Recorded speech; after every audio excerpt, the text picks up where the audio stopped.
Police in St. Louis arrested dozens of people overnight during new street protests that turned violent. Demonstrators marched for a third day Sunday over the acquittal of a white police officer in the shooting death of a black man.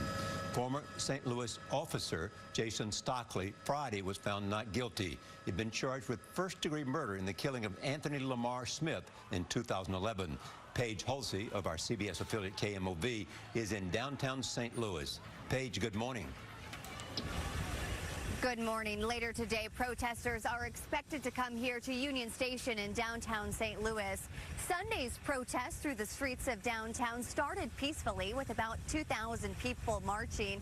But in the end, police arrested at least 80 violent demonstrators and confiscated 5 guns.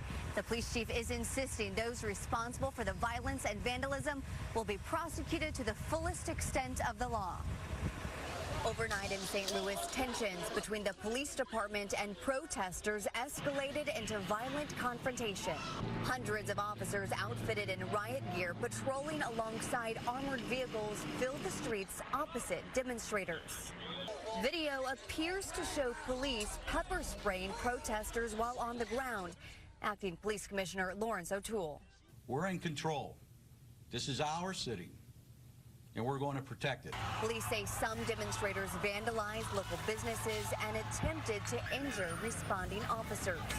Some criminals assaulted law enforcement officers and threw chemicals and rocks at them. There were numerous instances of property damage in a concentrated area, which included broken windows, flower pots smashed, trash cans overturned. The violence playing out on the streets of St. Louis is in reaction to Friday's acquittal of former cop Jason Stockley, who was charged with killing Anthony Lamar Smith in 2011. Stockley believes Smith was an armed drug dealer fleeing police. The prosecution says Stockley planted a gun in Smith's car after shooting him 5 times. A judge ruled the state's evidence did not prove Stockley did not act in self-defense. It was an imminent threat to my life. I had to. After his acquittal, Stockley told the St. Louis Post-Dispatch that the shooting was reactionary.